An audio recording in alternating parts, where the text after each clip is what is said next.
Bom, gente, então, dando continuidade à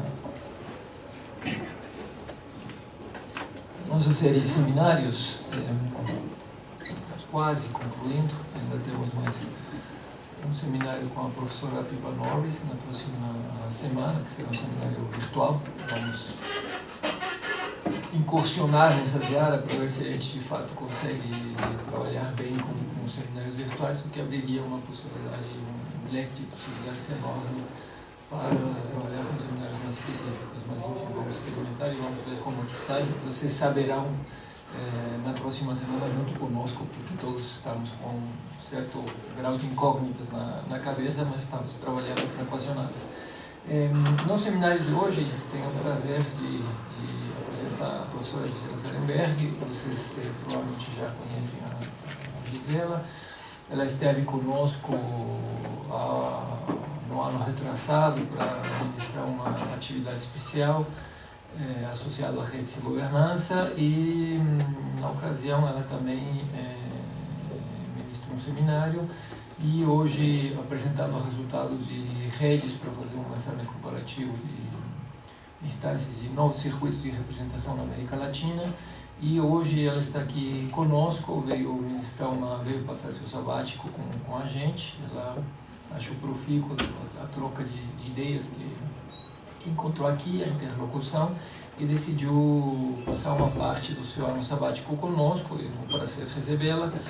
E como parte dessa atividade do seu sabático aqui, além de ministrar uma disciplina, também que trabalha com redes, temos o seminário dela, que é um seminário que vai apresentar resultados muito recentes de uma pesquisa que foi realizada no México no ano. Ela foi planejada no ano de 2012, começo de 2013, realizada em 2013, 14, né? E publicada ainda em 2014, acho, talvez começo de 2015. A Gisela, não sei se você sabe, mas enfim, tem um texto da Freidenberg e do Malamud chamado Politólogos on the Run, Contrasting Paths to Internationalization of Southern Common Political Scientists. E ela está na base de dados desse artigo. Ela é um desses politólogos on the run que saiu do sul e foi para o norte e que nunca voltou para o sul, ou ela voltou, mas só um passo. Ela subiu e ficou no México. Então a Gisela, ela é de origem argentina, sua formação é na Universidade de Buenos Aires, mas foi para o México. Ela se doutorou em Flaxo e depois fez carreira acadêmica no México e desempenhou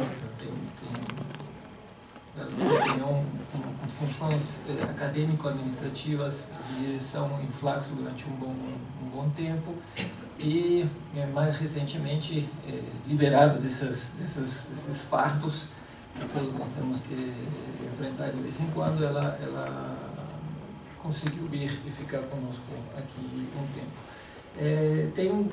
Tem um leque de interesses razoavelmente amplo, trabalha com políticas públicas, governança, rede, gênero, novos circuitos da representação, inovação democrática, e suas publicações, elas normalmente visitam esses temas, articulando metodologia de redes com diversas abordagens teóricas.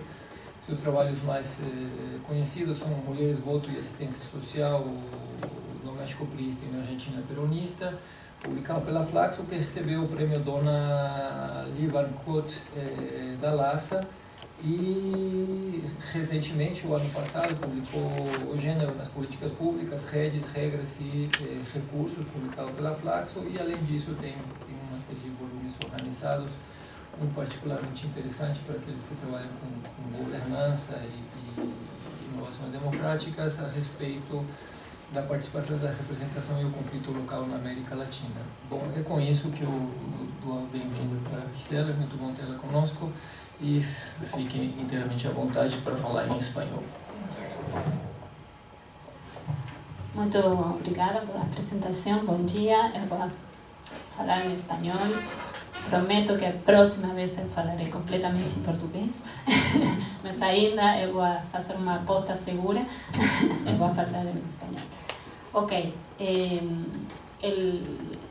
el objetivo de la presentación, como comentó Adrián, es compartir con ustedes resultados recientes de la encuesta de calidad ciudadana que fue encargada en su momento por el IFE, el Instituto Federal Electoral, que a medida que fuimos haciendo la encuesta se transformó en INE, Instituto Nacional Electoral. Hubo una reforma política y una transformación del instituto, de federal a más centralizado a nivel nacional. El objetivo argumental de la presentación es proponer una visión de calidad ciudadana que no se base únicamente en una mirada cultural, de cultura política y de opinión pública de los ciudadanos. Esta encuesta, tengo que decir, fue encargada por el área de educación cívica del Instituto Nacional Electoral y varias de las bases de quienes trabajen, pero también de los consejeros electorales, que son funcionarios relacionados con los partidos políticos en México, de alguna forma mostraban una visión que yo llamo iluminista, ¿no? Es decir, la democracia mexicana no funciona, los partidos políticos no tienen legitimidad porque los ciudadanos son ignorantes cívicos, ¿no? Les falta cultura política, no confían, los mexicanos son desconfiados, lo único que les interesa es el clientelismo y son inmorales en ese sentido, algo así como un paulistano falando los nordestinos, bueno, paulistano promedio, ¿sí? Como para que ubiquen. Entonces nosotros lo que quisimos es que por lo menos una parte, si no toda la encuesta, pero una parte, capturara otra dimensión más fenomenológica relacionada con los patrones de intermediación. Nuestra idea de intermediación, nuestra propuesta conceptual, es concebir la intermediación como un marco de lenguaje más amplio para hablar de la representación y no restringirla únicamente a la representación electoral. Es decir, poder abarcar otros caminos de representación para acceder, garantizar derechos. Estos otros caminos, que también hemos concebido un concepto de circuitos de representación, pueden tener diversas formas y hay un interés especial por contemplarlos desde la perspectiva de los actores. Quienes estén en esto conocen el trabajo de Norman Long, es decir, recuperar desde los actores cuáles son las diferentes mediaciones y los actores que están presentes en esas mediaciones, que no necesariamente se restringen a votar y a elegir un representante formalmente en la figura de diputado, senador, etc. No nos peleamos con esto, o sea, lo incorporamos, pero no concebimos que sea la única manera. Y desde el punto de vista de la teoría de redes, hay mucho por empatar, mucho por dialogar entre este concepto más amplio de representación no restringida únicamente a lo electoral y el concepto de intermediación.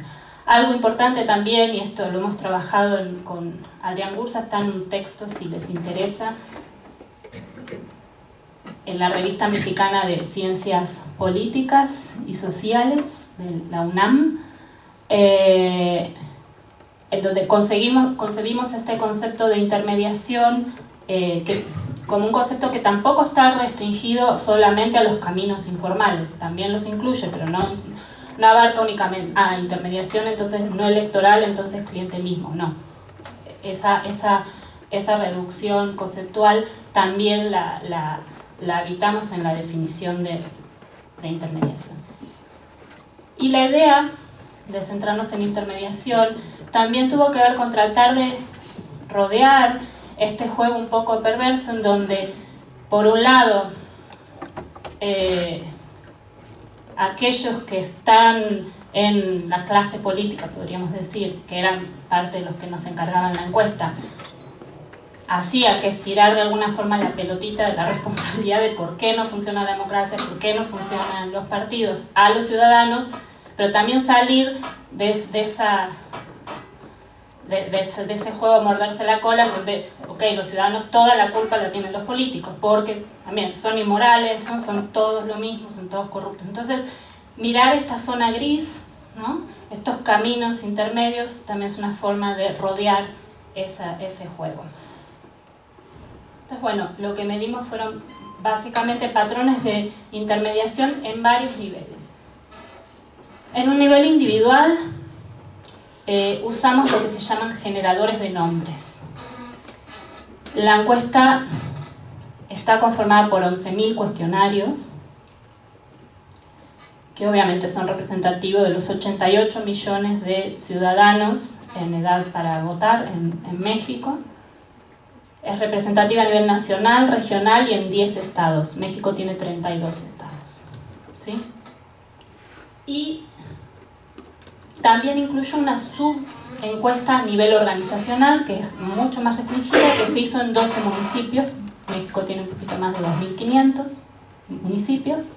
O sea, 12 de 2.500 es restringido, ¿sí? Si alguien quiere, después les comento cómo seleccionamos esos municipios. Y allí lo que se hizo son encuestas tanto a individuos, o sea, esos municipios estuvieron sobre representados en la muestra de individuos, pero además se agregó una muestra a organizaciones para describir la ecología organizacional de esos 12 municipios. En las organizaciones se le pidió al líder de la organización o quien la organización declarara que podía contestar la encuesta en representación de la organización, y se le hicieron una encuesta sobre cuáles son los contactos principales de la organización para obtener información, para obtener recursos, para consultar decisiones, etc. ¿Sí? Entonces tenemos un nivel individual en donde se preguntaron por contactos para acceder a diferentes bienes y servicios relacionados con derechos. Por ejemplo, una de las preguntas, la más exitosa, una de las que funcionó, creo mejor, fue: ¿usted conoce a alguien que lo podría ayudar en caso de alguna situación de injusticia? Por ejemplo, que lo apresaran a usted o a alguien de su familia sin razón alguna, ¿no? Etcétera. Que le pidieran mordida, propina, ¿no? Etcétera. Bueno, entonces voy a intentar desarrollar con ustedes argumentos a nivel individual, a nivel organizacional, y me voy a animar a dar algunas improntas comparadas. A nivel individual, lo que quiero proponer y desarrollar con ustedes es que confianza no implica necesariamente redes. Y esto es muy importante porque la literatura de capital social, que conocemos perfectamente, establece de alguna forma que a una cosa le sigue la otra, ¿no? Entonces, definición de capital social, confianza, redes y normas, ¿no? Y pareciera haber una sinergia mutua, automática, y lo que vamos a ver es que no necesariamente es así. También que redes no es igual a horizontalidad, ¿no? Que también desafiar, esto está más estudiado, un concepto normativo de redes, en donde pareciera que decimos redes y somos todos amigos, ¿no? Y las redes son necesariamente inclusivas y amplían, por lo tanto, la distribución de posibilidades de acceso a bienes y servicios. En este caso, voy a argumentar y compartir este argumento con ustedes de que no es así para el caso mexicano. En el nivel organizacional, que las redes organizacionales no implican la misma dinámica que las redes individuales, que también es, y esto vamos a estar trabajando con Adrián Gursa, También hay en la literatura sobre sociedad civil cierta sinonimia entre las redes organizacionales y las redes individuales. Se asume que si hay fortaleza de redes organizacionales, necesariamente va a haber la misma fortaleza, van a contagiar, un efecto contagio, digamos, a las redes individuales. Es decir, que el virtuosismo cívico se asocia al nivel de asociativismo, ¿no? Y hay mucho por investigar entre un nivel y el otro. Y finalmente, a nivel comparado, y esto lo voy a compartir más exploratoriamente y me gustaría que ustedes me retroalimenten estas posibles hipótesis a futuro, es que las transiciones democráticas centradas en partidos, que es el caso mexicano, no tienden a ampliar las alternativas de representación. Y una más complicada, que espero llegar en el tiempo a desarrollar con ustedes, es que está más relacionada con un marco, digamos, analítico de neoinstitucionalismo histórico, que las diferentes secuencias de innovación democrática derivan en diferentes patrones de gobernanza, diferentes tipos de control del conflicto. Pero bueno, esa es más compleja y la voy a poner al final. No se hace eso en las presentaciones, no se ponen ideas complejas al final, pero voy a intentarlo. Ok. Bueno, vámosla. Ok, entonces resultados de la encuesta a nivel individual.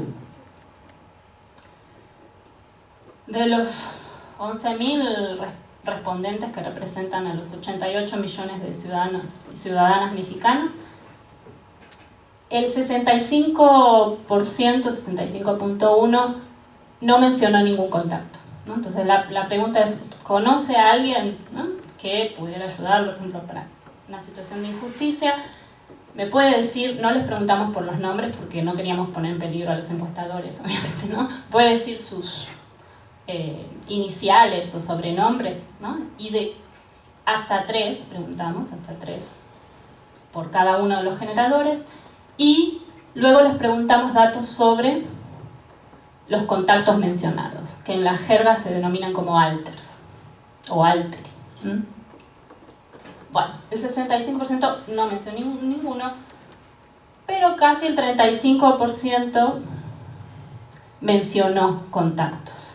Si esto es mucho o es poco, es difícil aún saberlo porque no hay muchas encuestas para comparar que tengan exactamente esta misma metodología, pero hay algunas aproximaciones, considerando la encuesta de la POP, que nos indican que no estaría tan fuera de la media, ¿no? Hay preguntas proxy, digamos, en la encuesta de la POP que por ahí nos podrían indicar que tampoco, no parece tan descabellado, en principio, con lo poquito que tenemos. Ok, lo que sí resulta más interesante es que dentro de ese 35%, la mayoría menciona solo un contacto.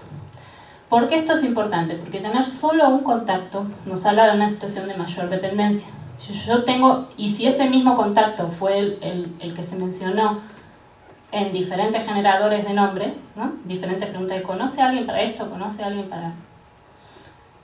para contactar con algún líder comunitario? ¿Conoce a alguien para obtener un proyecto en el gobierno, ¿no?, un proyecto social en el gobierno?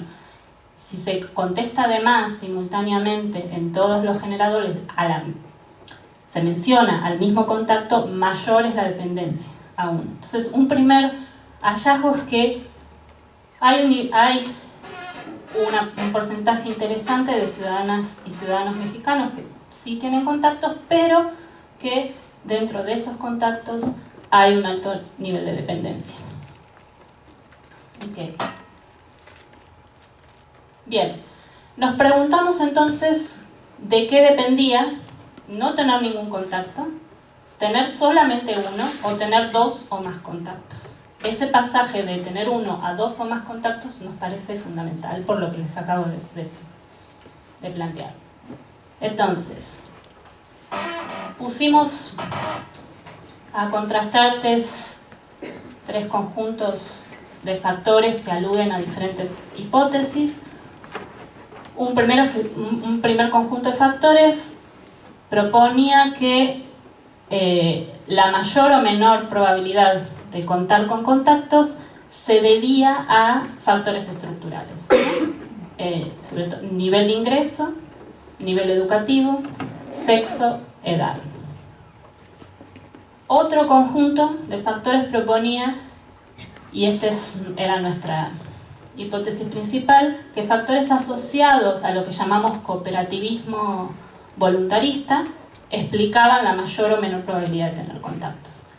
Estos factores incluían la variable de confianza en los otros, ¿sí? Confianza interpersonal, y la variable de ser miembro voluntariamente de alguna asociación. Tengo que decir que aproximadamente el 75% de los mexicanos contestaron que no se puede confiar en los otros, ¿sí? Es un número, ¿sí?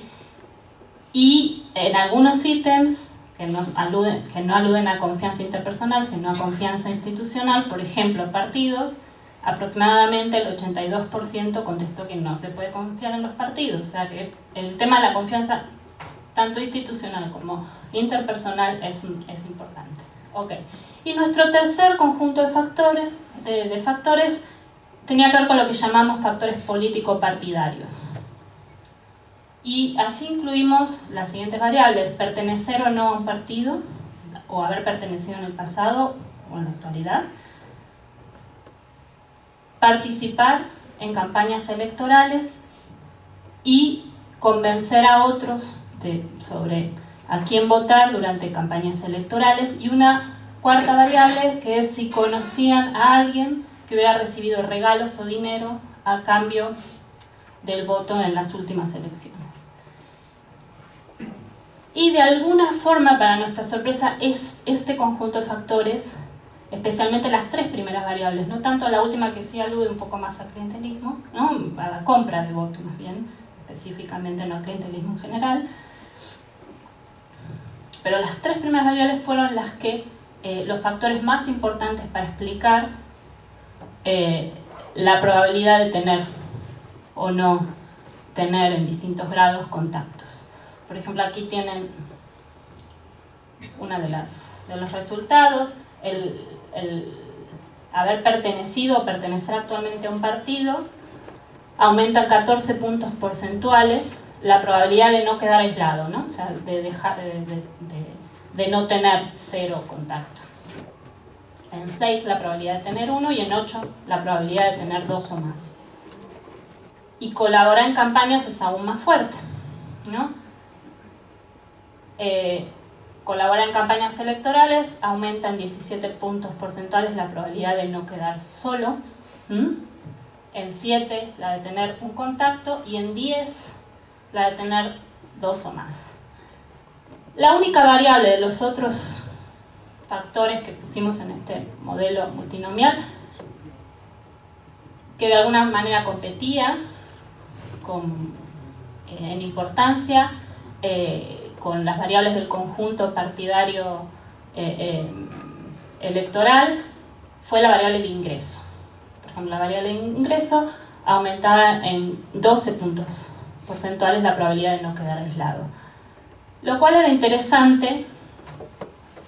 Hicimos también un ejercicio en donde comparamos personas con bajos ingresos y con altos ingresos que no participaran en campañas, que no colaboraran en campañas electorales y que no participaran en partidos políticos, y ahí sí pudimos ver que era mucho más costoso para quien no tenía ingresos el no participar en campañas, el no tener ninguna actividad electoral en términos de la probabilidad de tener contactos, ¿sí? Entonces también esto obviamente es un resultado bien interesante en un contexto como el mexicano, ¿no? De desigualdad profunda como el mexicano. Entonces, dos personas con alto ingreso y con bajo ingreso que no hacen ninguna actividad partidaria tiene mayor probabilidad de quedar aislada la persona que no tiene ingresos, ¿sí? Que tiene bajos ingresos. Bien, bueno, entonces Aquí hay un conjunto de conclusiones parciales importantes. Les comenté que el 75% aproximadamente dice que no se puede confiar en los otros, el 82% no confían en los partidos, pero de las variables que jugamos en este modelo, hicimos varios, pero estoy comentando el que funcionó mejor. El elemento clave fue la participación en partidos. La confianza no resultó clave como esperábamos, a pesar, ¿no?, de tener tal cantidad de personas que desconfían en los otros y en los partidos políticos. Con lo cual, y esto refuerza el argumento que les quería proponer, confianza no implica necesariamente tener contactos, en este caso en una red egocentrada, ¿no? Porque lo que tenemos son 11.000, 35% de los 11.000, ¿no? De las redes de ese porcentaje de encuestados. Ok. Lo que parece, en cambio, lo que aparece bastante fuertemente es que hay una lógica pragmática para la construcción de las redes, lo cual, si conocen la historia de México, también hace sentido, y que en esta lógica pragmática se construyen redes no necesariamente horizontales, en el sentido de que hay dependencia de un nodo, ¿no? O sea, hay una monopolización de la intermediación, lo cual no habla de horizontalidad, en el sentido de tener más libertad de opciones, ¿no?, que sería uno de los atributos para nosotros de un concepto de horizontalidad. Yo puedo acudir a A o a B, ¿no? Estoy en una posición diferente en ese caso. Lo cual también es un argumento contranormativo, en el sentido de que sí hay redes, pero no son esas redes, ¿no? No son esas redes ideales, normativamente democráticas, con todas las subdimensiones de lo que a veces se considera como democrático, horizontal, inclusivo, etc.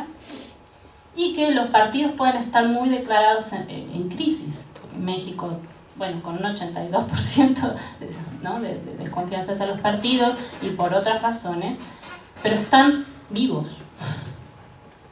¿sí? Y esto es importante, hay buena parte de la literatura que describiría para América Latina, sobre todo para lo que se llaman clases urbanas populares, el cambio de organizaciones en torno a partidos y sindicatos hacia organización a partir de redes de asociaciones, las ANETs, ¿no? Estoy citando el trabajo de Collier y Handley.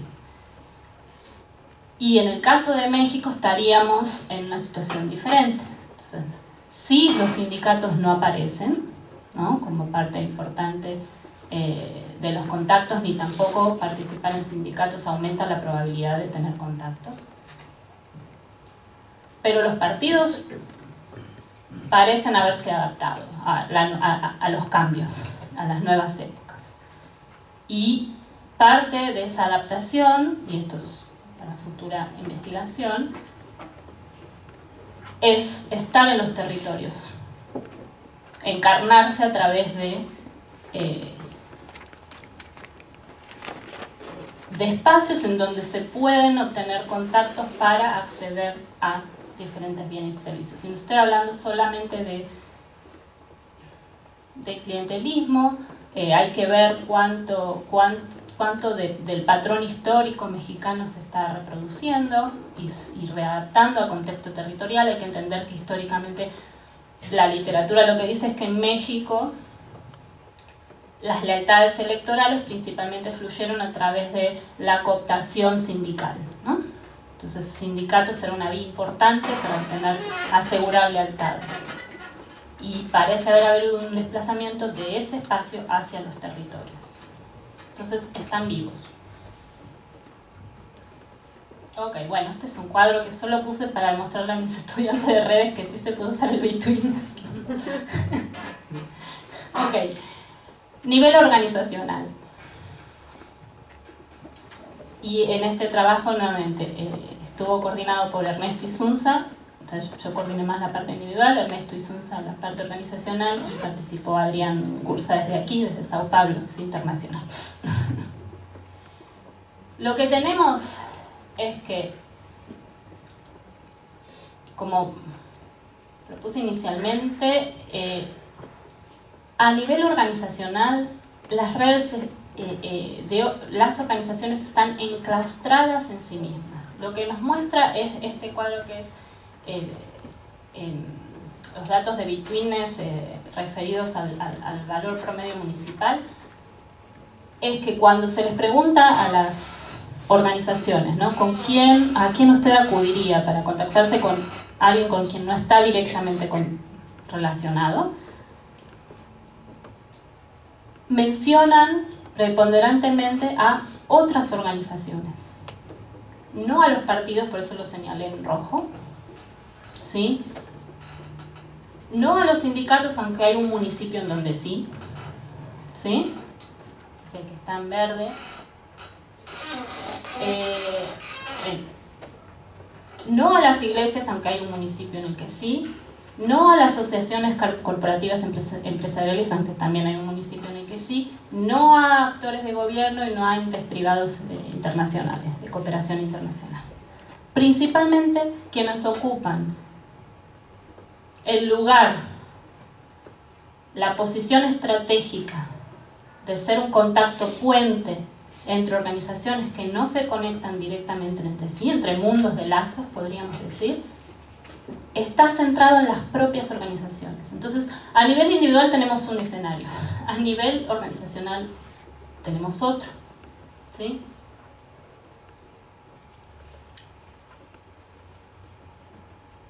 Ok. Si comparamos el nivel organizacional y el nivel individual, también hay otro hallazgo que destacar.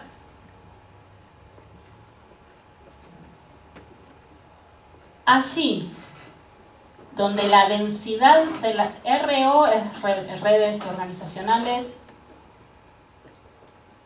RP son redes personales, ¿sí? Y los nombres son nombres de municipios, ¿sí? En el Estado de México y en Veracruz. Ok. Allí donde las redes organizacionales son más débiles en densidad, es decir, en la cantidad de lazos existentes sobre el total de lazos posibles en la red de organizaciones relevada, en ese mismo municipio la densidad de las redes personales es más fuerte. Parece haber un efecto de compensación entre redes personales y redes organizacionales. Esto con mucho cuidado, aquí la muestra sí es más chiquita, ¿no? Son menos casos, 12 municipios. Pero de todas formas esto es interesante porque nos estaría hablando en México que la debilidad organizacional puede ser compensada, o sea, no deriva en debilidad de redes personales. Se les preguntó a los encuestados, ok, a todos aquellos que mencionó, díganme quiénes se conocen entre sí, ¿sí? Es un poco débil la pregunta conocen entre sí, pero en un conjunto de 88 preguntas, que es una locura, lo más que se puede hacer, ¿sí? Entonces de ahí obtuvimos de aquellos que tenían más de 2 contactos, lo cual también es una submuestra pequeña, porque recuerden que la mayoría tenía solo 1, pero bueno, obtuvimos la densidad, o sea, cuán relacionados estaban los contactos entre sí desde la visión de los encuestados. Eso por un lado. Por medio de una encuesta de bola de nieve, también obtuvimos la densidad de los contactos de otras organizaciones, asociaciones de trabajo, etcétera, que iban mencionando las organizaciones en los municipios. Entonces, tenemos cuántos lazos hay en las redes personales y cuántos, ¿sí?, lazos hay en las redes organizacionales en el total de las... O sea, cuán cohesionadas están en un caso y en el otro, ¿sí? Están relacionados con respecto a lo que podrían estar relacionados, están en un caso y en el otro. Y lo que vemos es este efecto de compensación, allí donde las redes organizacionales están débilmente relacionadas, las redes personales están fuertemente relacionadas entre sí. Es inversamente proporcional. Ok. Y finalmente, a nivel organizacional, contrastado también a nivel individual, nos interesó observar en qué medida aparecían los espacios llamados de innovación democrática, consejos, comités, foros, conferencias no es una figura utilizada en México, ¿no? Pero ¿cuántos de estos mecanismos eran mencionados? Y la respuesta obtenida fue bastante, si se quiere, decepcionante, digamos. De 479 contactos mencionados por las organizaciones, solo 3 aludieron a este tipo de mecanismos.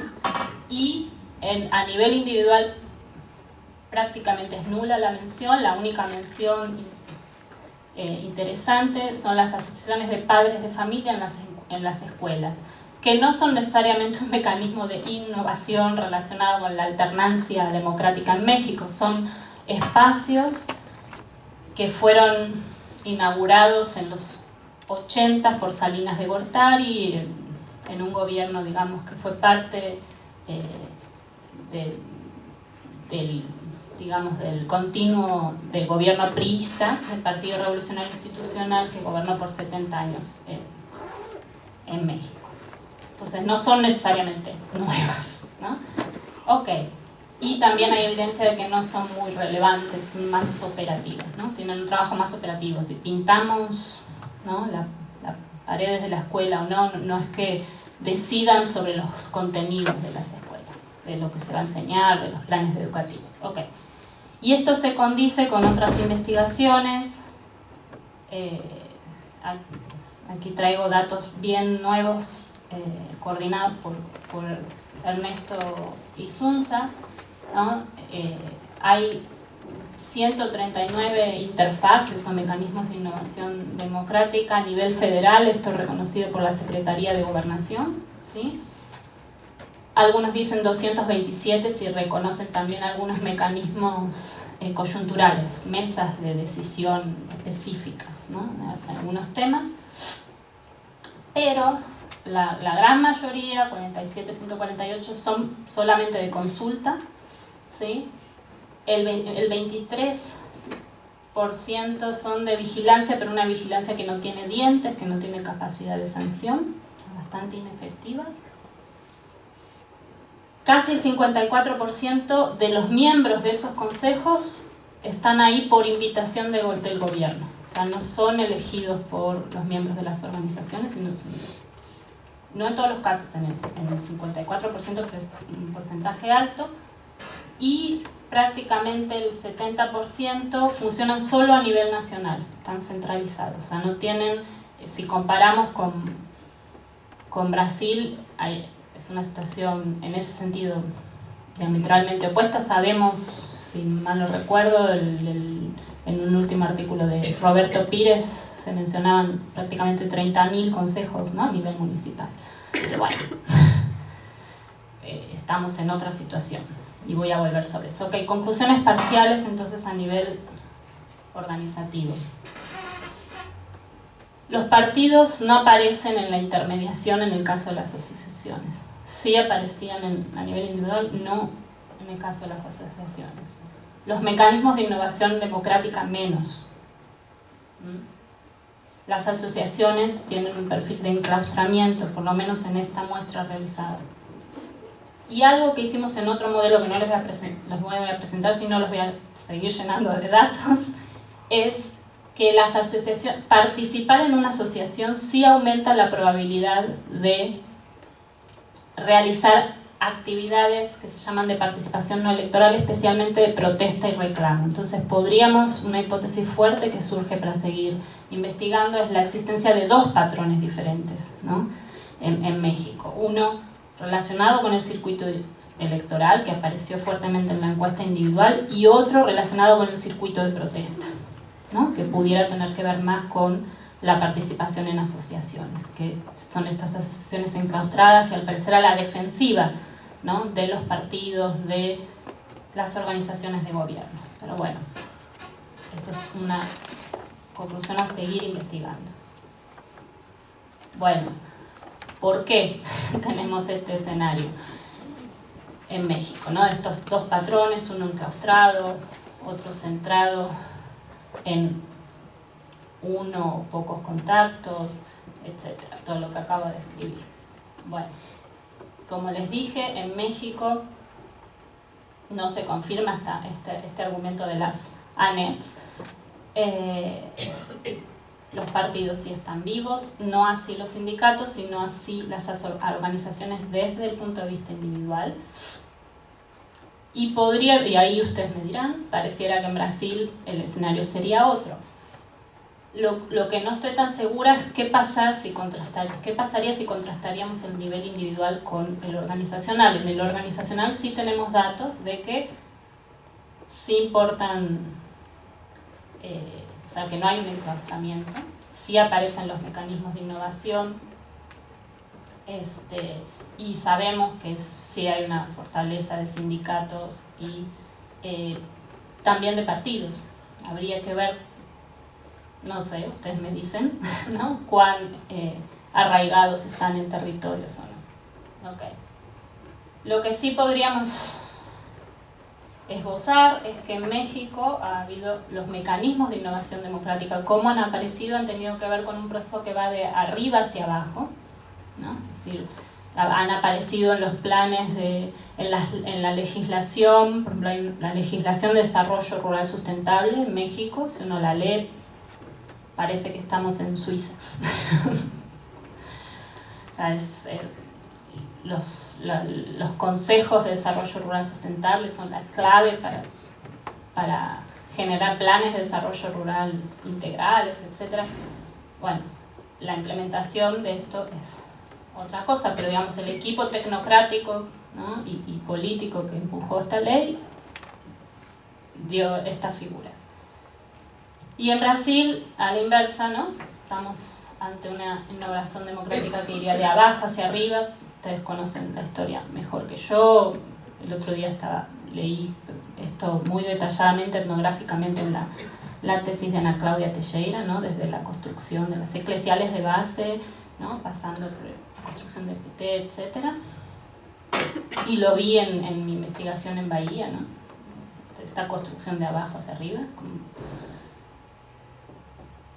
Y lo que tenemos sí en México, si comparamos los dos escenarios históricamente, es que en México estamos ante una transición que estuvo muy centrada en partidos. O sea, una de las lógicas importantes de la transición, de la larga transición mexicana, algunos hablan, incluso estiran el periodo desde los 80 hasta los 2000, no es una transición de pocos años, algunos inclusive lo amplían más.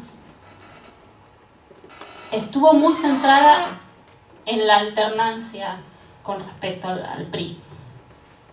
Sacar al PRI, sacar al Partido Revolucionario Institucional del gobierno.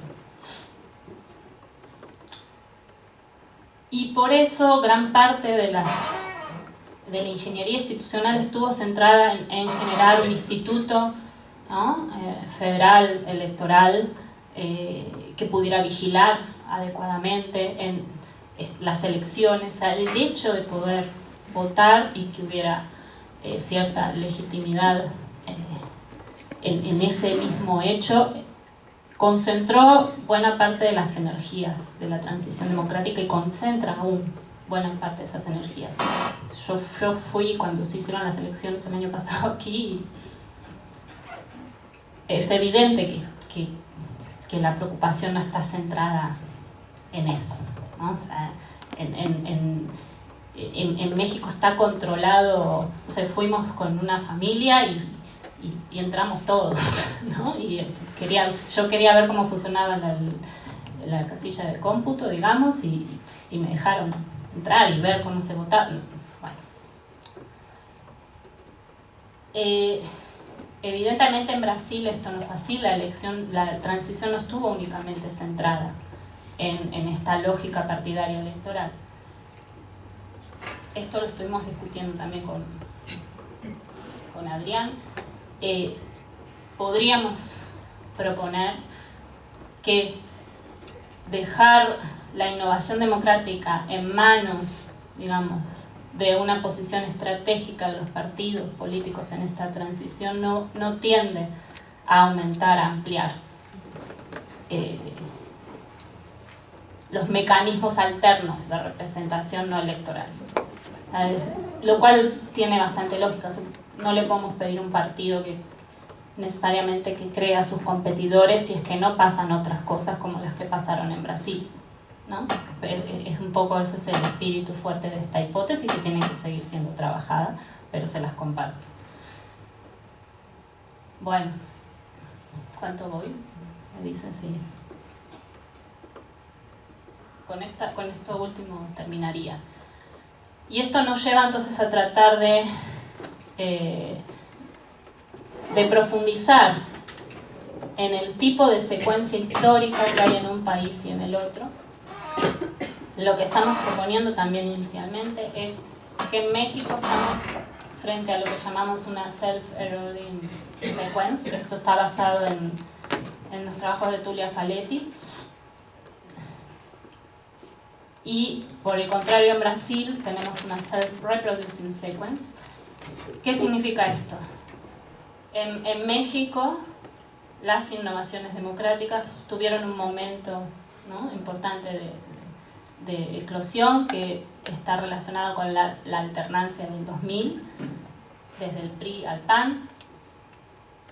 Fueron empujadas, se abrieron algunas fracturas empujadas más desde arriba hacia abajo, ¿no?, por élites tecnocráticas, pero no, la descripción siguiente es que fue decreciendo. ¿Por qué? Porque no, los movimientos sociales, los actores de las organizaciones de sociedad civil, de las redes de asociación en México, etc., no tuvieron la fortaleza ni la posibilidad de empujar los límites de esa innovación, y finalmente está a la hora de la implementación prácticamente en buena parte de los casos termina siendo centralizada, sin dientes, sin poder de sanción, algunos dicen con fuerte grado de simulación, ¿no?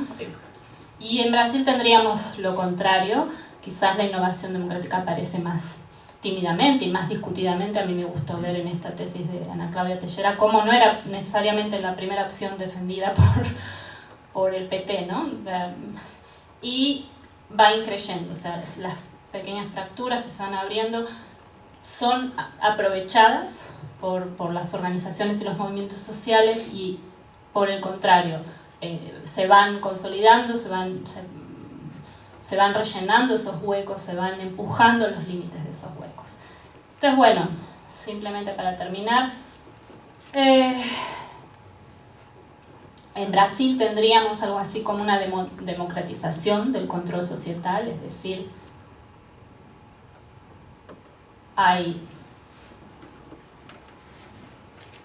pero esa democratización sería dual. Esto es todo hipótesis a futuro, que quiero aprovechar que estoy aquí, que ustedes me comenten.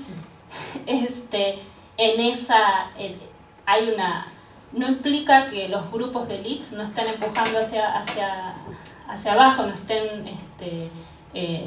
intentando en los distintos campos de política pública algunas acciones de veto, ¿no? Yo ahorita lo que estoy mirando es el campo de la salud, viendo cómo funciona la lógica dual en la parte de los consejos y todo lo que es los SUS, pero también en la parte de la regulación de la salud privada, ¿no? Y en los puentes que hay entre una y otra. Y bueno, esto le genera al actor gobierno ciertos desafíos de timoneo del conflicto, ¿no?, entre estas dos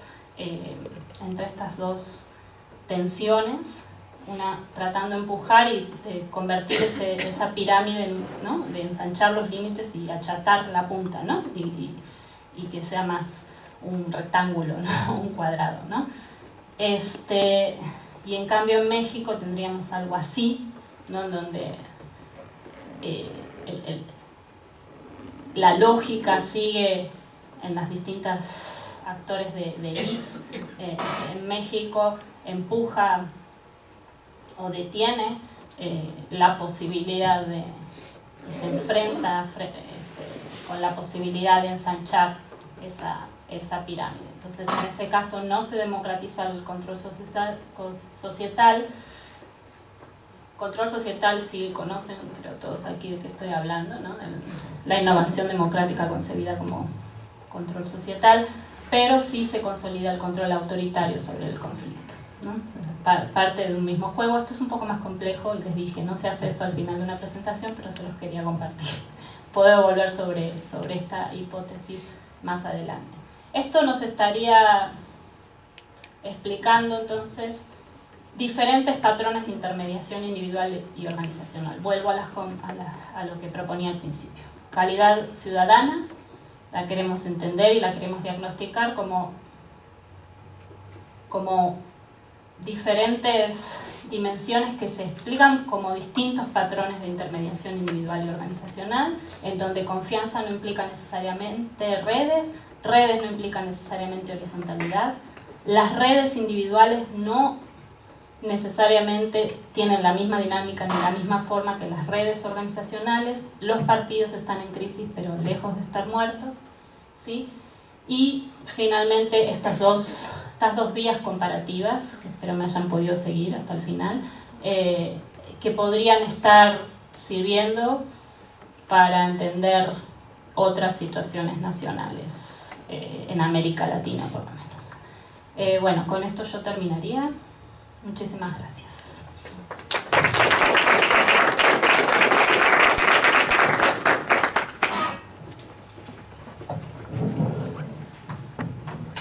Obrigado, Gisela. Se puderem ligar a luz lá atrás, por favor. Senão a gente fica aqui na penumbra. Perfeito, obrigado. Obrigado, Gustavo.